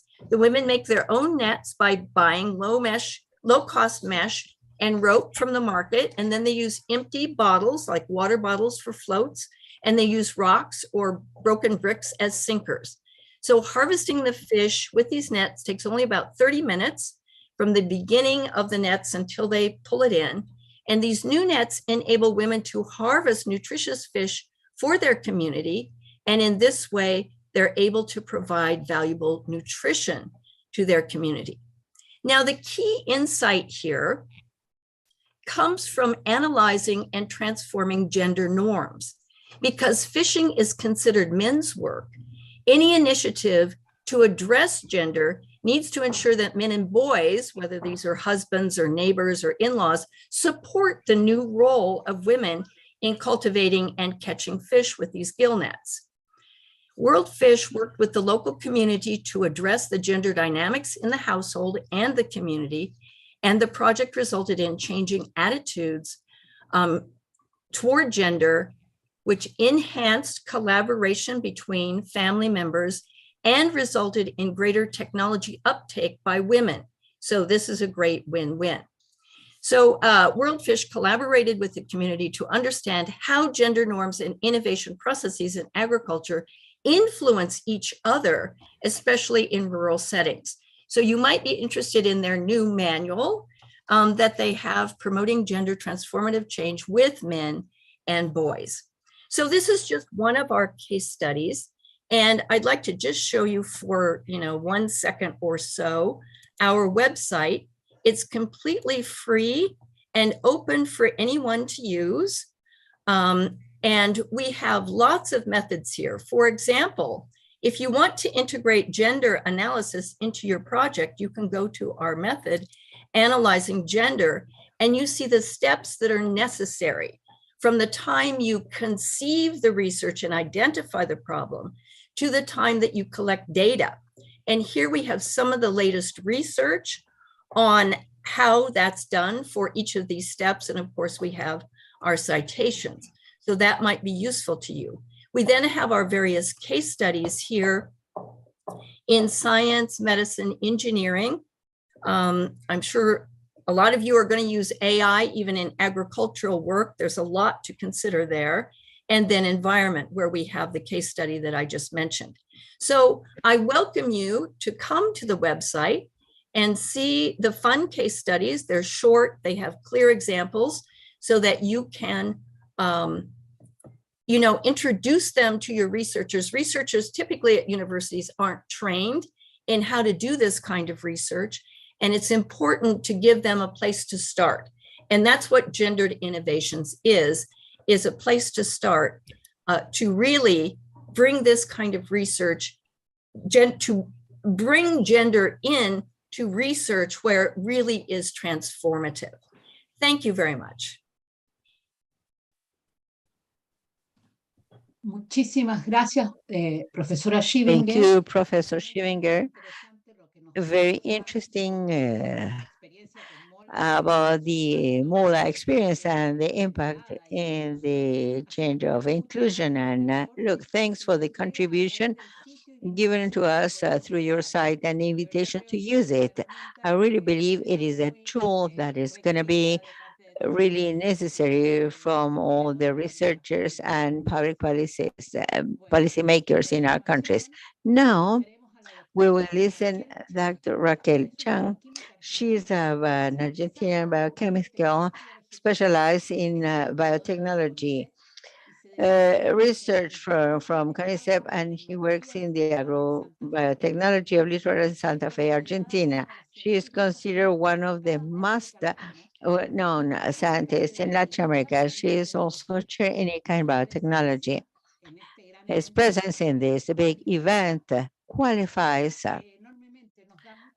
it gives us a lot of strength to our event. So now I invite Dr. Chan to talk to us. Thank you, Patricia. The truth is an honor. I have some voice issues, so I hope you can hear me a little bit clear. Doctor,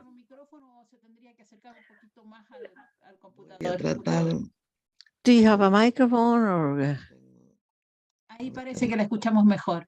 You can be closer to the microphone in your computer. So I'm going to start again. Thanks, Patricia. It is an honor to be here to listen so many women and men, because we should not discriminate. So I always say we need to find balance in this aspect. But people with the possibility to generate public policies to improve food security. And now it is about when I was informed about this meeting. I'm in the southern part of Buenos Aires province. This unstable signal with a group of agricultural producers. I wanted to be here, and I wanted to give some appreciations of what I have heard. I'm delighted with so many people. I listened another presentation on climate change, something that we need to take into account, not because we can change climate change, we cannot, but we can mitigate the effects of climate change. And just listen, Dr. Tawada giving up an amazing presentation, particularly about the measures that can be taken in order to mitigate the climate change issue, particularly in our countries. In Latin America, so far we had less commitments at this regard, not as the developed countries had. I believe this is something to take into account from my humble place, because I only have one position for public policies. So this is in the hands of the rest of you. Since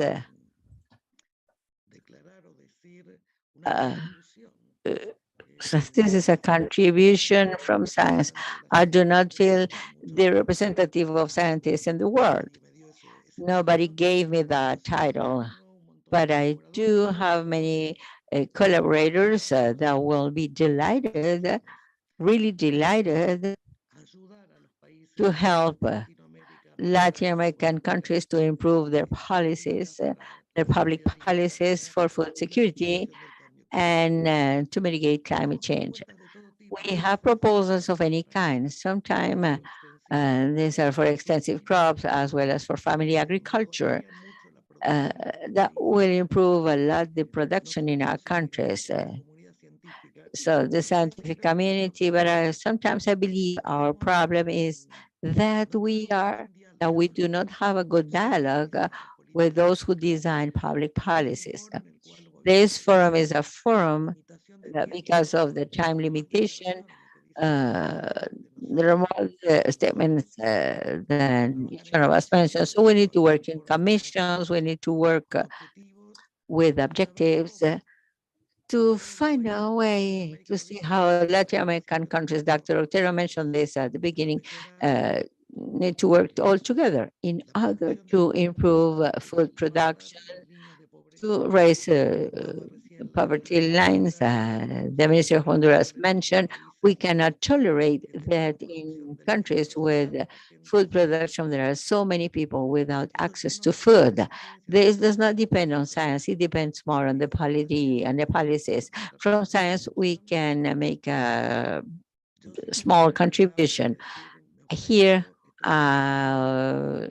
offer at your service if I can help the experts in each topic or in the crops each country works, because we differentiate in that.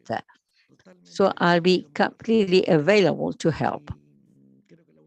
And I believe the Latin American Union is vital, and ICA plays a role in this, plays a great role. We can put all of us together here in this encounter with other encounters.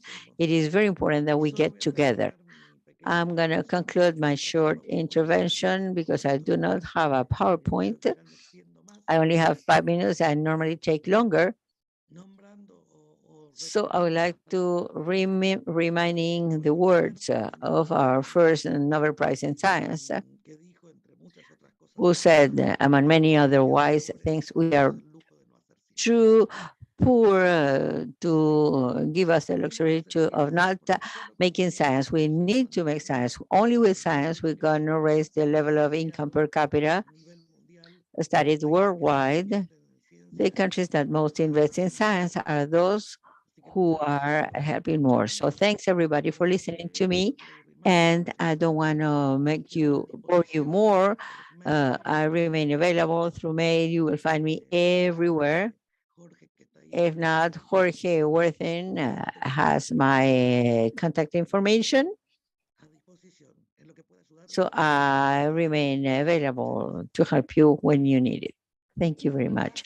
Thank you for your words, but also for your offer to work in getting closer to the scientific community and public policymakers as a way for the countries to move forward in food security and to raise a little bit the weight out of the line of poverty. We are getting to the end. We have 2 more speakers. First, I will invite Priscilla Zuniga, coordinator of the Gender and Youth topic, and the Director of Technical Cooperation of ICA, to say some words to her. Go ahead, Priscilla. Floor is yours. Good morning. Thanks, Patricia. It is a pleasure to greet you all. And mainly, before starting with this message, I would like to thank the authorities and high-level officers, and particularly the special guests that have joined us today, because you have invited us to make visible the importance and the role of women in the spaces of science, technology, and mathematics, and also in how we can make visible and continue contributing to position the work we as women carry out in transforming agri-food systems. So in this space, I would like to make a short overview about the main messages given from our special guest today. And I would like to start with the message given by the president of Honduras, Mrs. Xiomara Castro. She says that all of us agree on the need to reduce gaps. However, the stereotypes of gender are preventing us from a better participation of women in science and technology. Our general director in his presentation, his intervention says that we have multiple diagnoses. We know what are the needs we have. For example, we face challenges in credit access, access to technologies. Women face challenges to own the land, to be decision makers within the organizations we belong to. And also, it is because of that that the Director General positions the need for us to have access to knowledge, the need for training, because from these tools we can grow, we can make the role each one each woman having different scopes can become visible. In spite of the gaps, in spite of the obstacles faced all over the history, women have struggled to challenge these roles imposed to us in terms of gender and to try to find solutions and innovative and disruptive proposals to face these problems that are quite complex. So precisely, we should mention that these type of spaces are key to make the work led by women in agricultural areas more visible. As mentioned in the topic that calls on us to improve our role in science, technology, and mathematics. So we are convinced that the contribution of women are determining for the development of the agricultural sector. What and how should we attend our needs to reduce the gaps in agriculture and to make visible the link women have in these areas?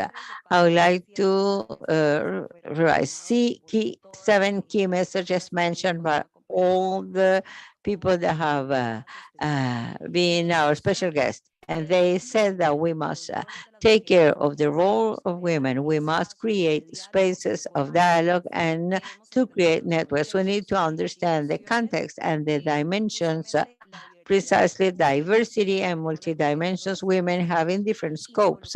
To get involved in the formulation of public policies in any scope, to give a voice to women, to make visible their role and participation in science, technology, to see the importance of women in power spaces and to promote leadership, capacity building. So in each one of these 7 messages, the indications they say for us to exemplify the need to work in these components in order to understand the multiple roles we have. We need to remember that we are family heads and multiple issues regarding care. We are mothers. We need to take care of these senior people.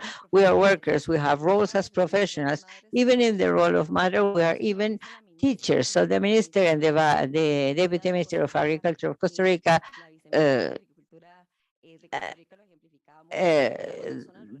said that we come from rural areas. We have experience on our own the things done to reduce these gender gaps. We need them. We need to work hand in hand with ICA to take this change of paradigm to the countries, meaning that women have differentiated roles. Likewise, it has been mentioned, for example, in the study professor from Stanford said, so they need to position the multiple roles women have in crops and fisheries. Those are some of the elements I would like to highlight in the need for this role change. With regard to the need for a dialogue and networks, these spaces let us to share experiences in order to contribute to reduce these gaps. Good experiences that should not be taken as recipes for all of our countries. We may highlight the best elements and adapt them to our context. So the Ministry of Agriculture from Barbuda and Antigua said the challenges we face require any member of society be involved. All the hands need to be there. She asked, how can we promote education, inclusivity programs, how to introduce measures, how can we ensure to break barriers for women to have better access to finances and the development of agribusiness.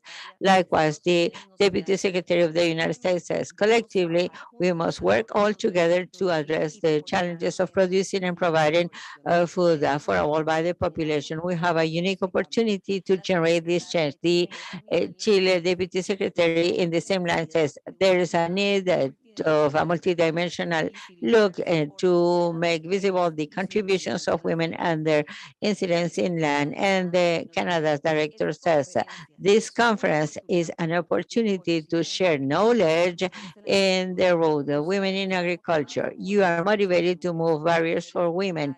Rural women are agents of change in the Americas. Women have energy and solutions provided to agricultural sector. Why not share a new thing in the Canadian agriculture and science, technology, and agricultural sector? Canada agriculture has amazing women that have helped with agriculture. There is much more potential to wait for women in this field. And our special guest, Raquel Chand, tells us that we need to work together to have access to food. With regard to the message of the need to understand the context and dimensions and multi-dimensions women face, it is important to involve them in the public policies creation processes aimed to respond to needs and give real responses to provide tools allowing them to continue become visible. So the Chile Deputy Secretary says, I highlight the importance that women of the Americas need to deepening in this gender approach from an intersectoral look in science and technology of information. The Secretary of Honduras tells us there's a need of policies providing opportunities, for example, credit access, technical assistance, access to productive resources. Gaps are exacerbated when we talk about women in poverty, and she also shared data about these difficulties women in conditions of poverty and extreme poverty face. That is why we need to break the culture of non-access. With regard to the need, and this is another message of making visible the role and participation of women, Dr. Fernanda Maldonado told us in Uruguay, there have been massive campaigns with a core message. There are women in science, in agrarian science, and this is desirable for new generations. And this is key. The Secretary of Honduras told us recognizing the contribution of women in science and mathematics is necessary. With regard to the importance of women in power spaces, these spaces allow to promote leadership, to influence from the political side, and to give a voice, and particularly to provide possibilities to make real changes aimed to reduce these gaps. So the Deputy Secretary of the United States says women that were before me gave amazing examples of the leadership we offer. From farmers to scientists promoting solutions for agriculture, we continue doing whatever is possible to help women to overcome challenges and to achieve effective equality. The Deputy Secretary of Chile mentioned a powerful message saying we need to democratize the power spaces. Dr. Kyra Powell from Dominica said, Dominica government has a blue and green economy as a way to promote leadership in science and innovation. And we continue our commitment in order to have participatory approaches. Likewise, the Secretary of Honduras tells us women can be ministers in agriculture, we can be deputy ministers. We need to conquer these spaces. As un poco lo que ha posicionado. As part of the final messages that have positioned our Director General is the creation of capabilities. And how are we going to create them? Why is it important? Because knowledge gives power.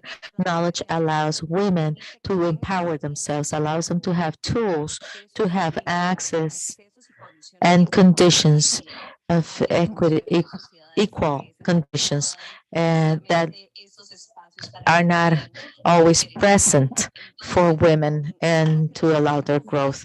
So this type of capabilities, just as reminding us, it's important for rural women to start studying majors related to research in science and technology. The professor from Stanford says that innovation is to start and visualize gender approach in research. Ms. Raquel Chan also said, only through science we will be able to develop the economies of our countries. And that is how, from ICA, our Director General has been able to position the commitment of a course through which we can on October 15 share with you and develop, create this knowledge. Knowledge, as we said before, is a room for power, is a way to obtain power. So I would like to close my words by saying that as women, we are agents for development. As women, we are voices to be able to carry out the transformations in the agri-food systems. We should all, men and women, work together to reduce the gender gaps, to attain that 2030 agenda that as international community we have committed to, because we need societies that are egalitarian and we need fair societies. We need societies in which women have room for decision making. Our authorities in the political realm have a major responsibility, and that is that through their voices, they can open the room and materialize the actions and the needs that have been identified into public policies to respond to the needs that all women have. Thank you.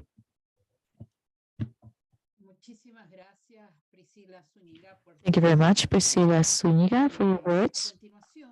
Now, I am going to give the floor to Dr. Manuel Otero, who will have some general closing remarks with regards to everything that has been said during this meeting. Thank you very much. Go ahead, Dr. Otero. Thank you very much. And dear ministers and deputy ministers, and first of all, I would like to congratulate Priscilla for her wonderful summary.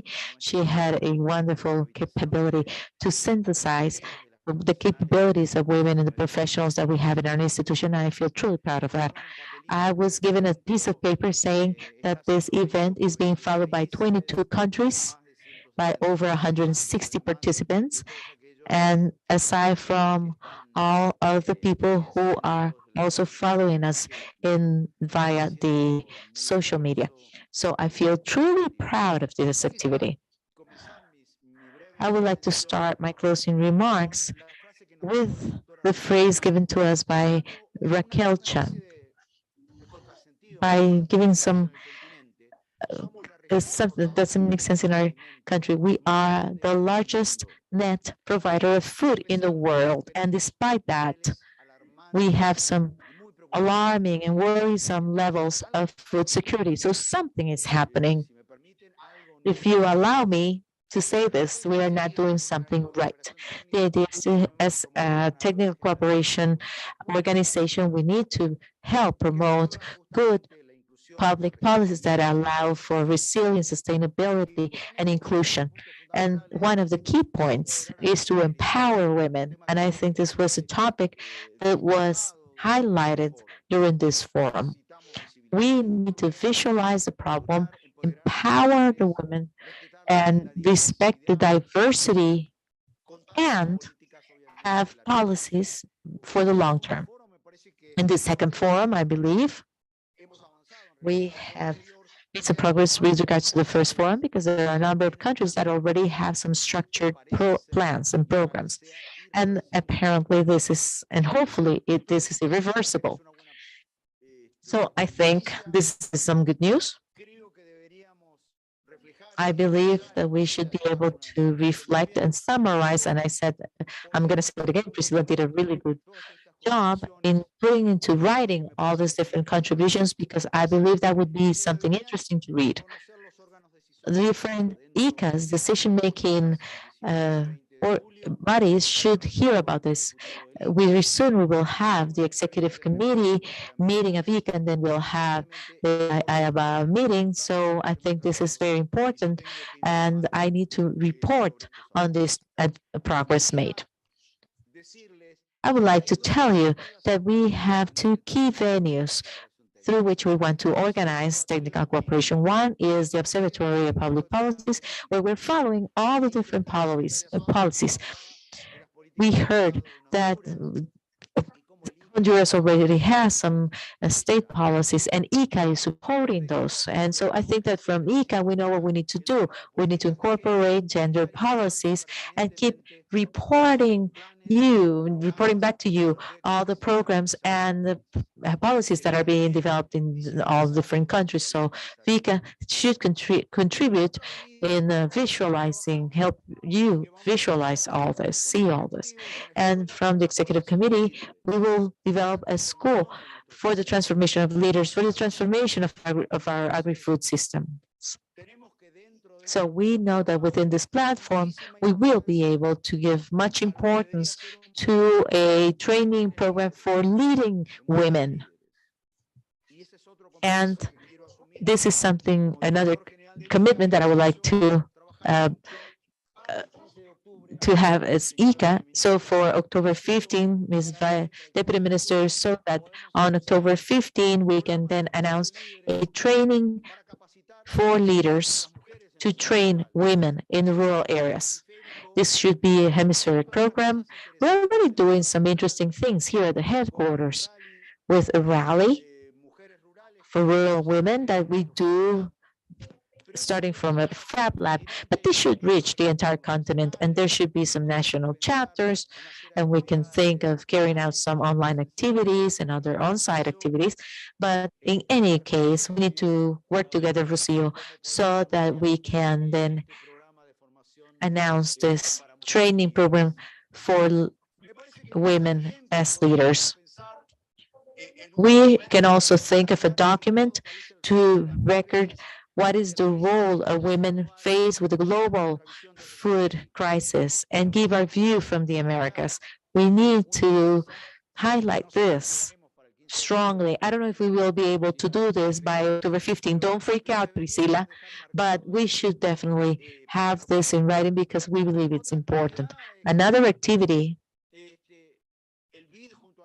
is that IDB together with ICA are co-sponsoring of FORTAGRO, or co-sponsors of FORTAGRO. And this is something that we have to finance research projects in our continent. So in that way, maybe we can make sure that all the gender topics are included in all of these research programs.